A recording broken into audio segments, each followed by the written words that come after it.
네, 지수 뭐 여전히 강합니다. 코스피 지수가 3,310선 위로 올라선 모습 확인이 되고 있고요. 오늘 전체적으로 섹터 분위기도 좋습니다. 뭐 건설주들, 페노션을 필두로 한 해운주들의 분위기도 좋고요. 실적 모멘텀이 수반이 되어 있는 철강주들까지 오늘 시장을 또 강하게 상승하는 뒷받침 요인들이 되고 있습니다.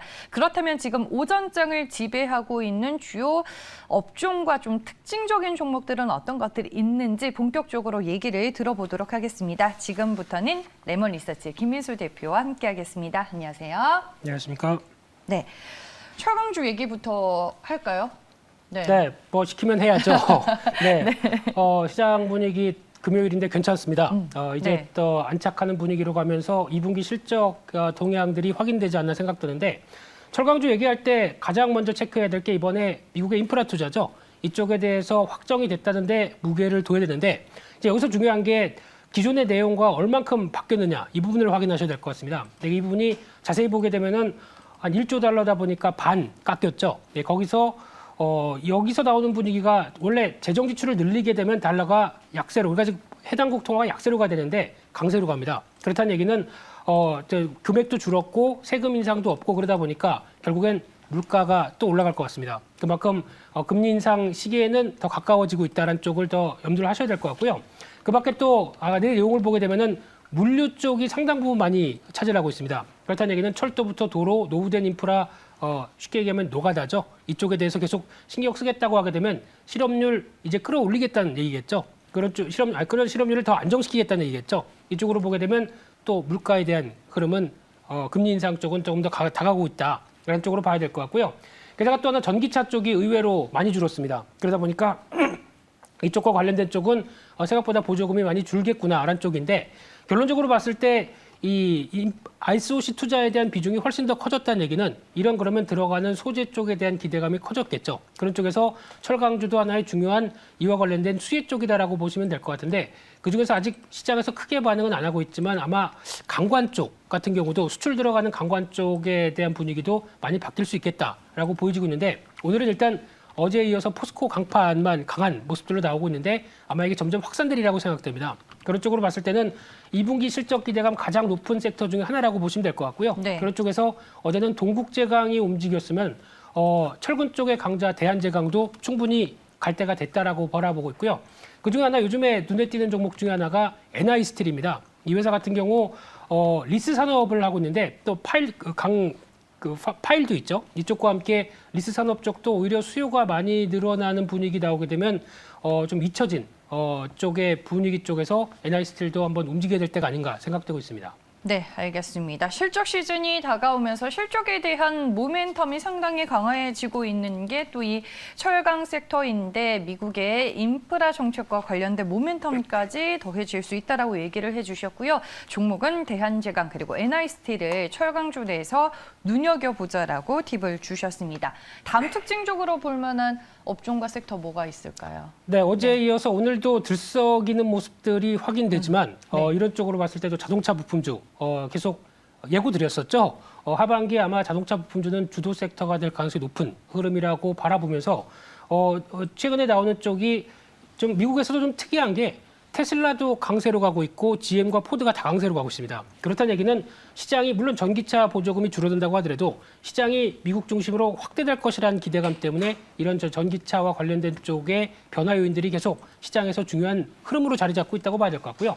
게다가 이제 COTG 쪽만 조금 더 완화되면은 근데 TSMC가 고맙게도 이제 생산을 더 늘리겠다고 얘기를 하고 있죠. 그러다 보니까 이제 보릿고개는 넘어간다는 관점이 나와서 출하만 제대로 들어가기 시작하게 되면 아마 하반기에 대해서 특히 2분기도 현대차 실적 상당히 지금 올라오고 있습니다. 맞아요. 네, 영업이익이 네. 1조 대 후반까지 나오고 있는데 하반기는 어떻게 될까요? 더 좋아지겠죠. 그러다 보니까 이런 쪽에 영향을 물론 완성차가 중요하긴 하겠지만 거기 들어가는 대표적인 흐름을 보게 되면 어제 움직였던 대표적인 회사가 화신이라는 회사가 있습니다. 맞아요. 네, 화신도 지금 이 주가에서 사라고 하면 사시겠습니까?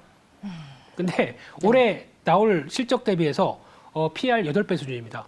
더 갈 것 같습니다. 그렇기 때문에 이런 쪽에 대한 변화라든가 또 좀 주주 가치에 대해서 좀 약간 좀 등한시했던 회사 중에 하나가 인팩이라는 회사가 있습니다. 이 회사 같은 경우도 어떤 변화 나오다 보니까 그대로 주가가 또 강한 모습들이 나오는데 이런 종목들의 가장 큰 공통점은 쉽게 보시게 되면은 EGMP 들어가서 거기서 이제 변화가 들어가면서 딱 맞게 같이 내재화되는 모습들이 나오다 보니까 처음이다 보니까 단가 인하는 나오지 않겠죠. 그런 쪽에 기대감이 높다고 보시면 될 것 같고요.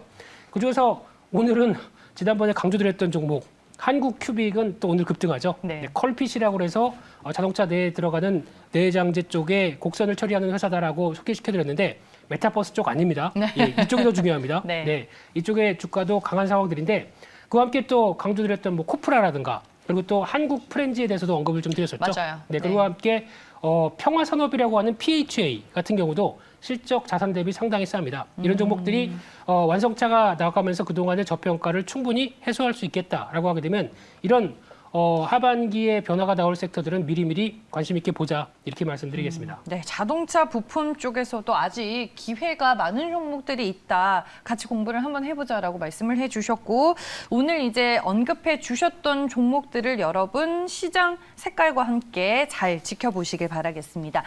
업종 얘기를 하나 더 할까 해요. 네. 오늘 패노션이 굉장히 강해서 많은 분들이 또 궁금해하시는 것 같아서 네. 여기도 이제 업황과 더불어서 실적에 대한 기대감이 반영이 되는 것 같은데 후발주자 패노션이 오늘 뭐 그야말로 신고가로 날아가네요.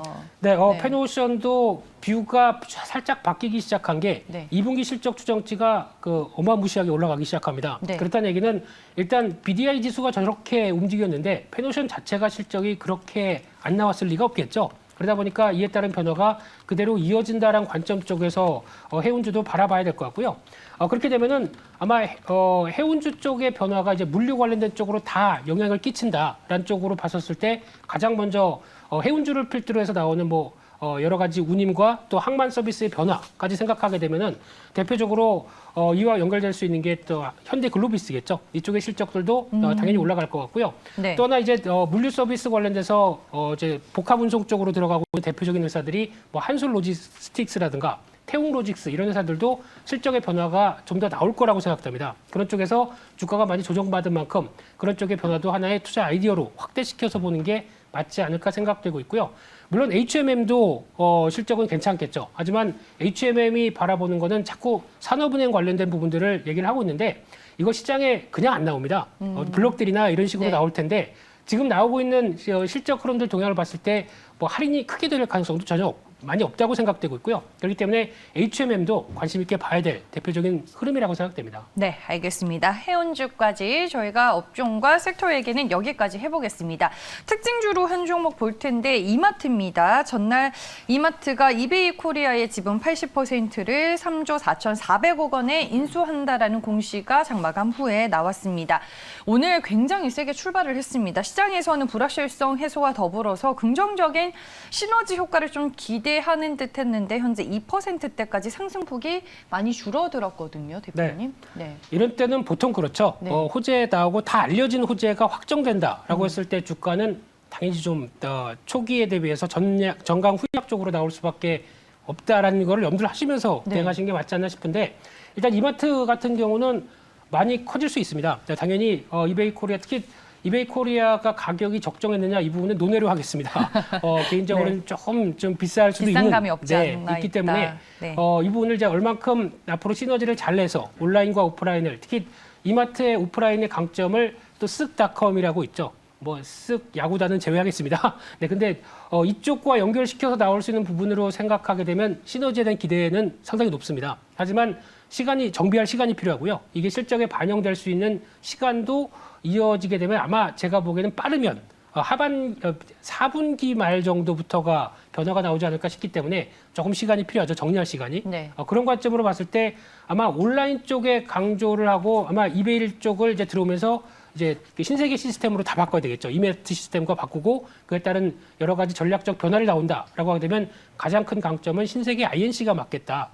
신세계 그룹의 SI 쪽 담당하는 쪽이죠. 그러다 보니까 이쪽이 더 유망하겠다고는 보여지고 있는데 마찬가지로 지금 당장은 이런 기대감에 따른 차익 매물 나오는 부분들을 생각하셔야 될 것 같고요. 네. 중기적으로는 이마트에 대한 변화는 긍정적으로 보고 있습니다만 단기적으로는 여전히 아직 지금 접근할 때는 아니라고 생각 들고 있습니다. 네, 알겠습니다.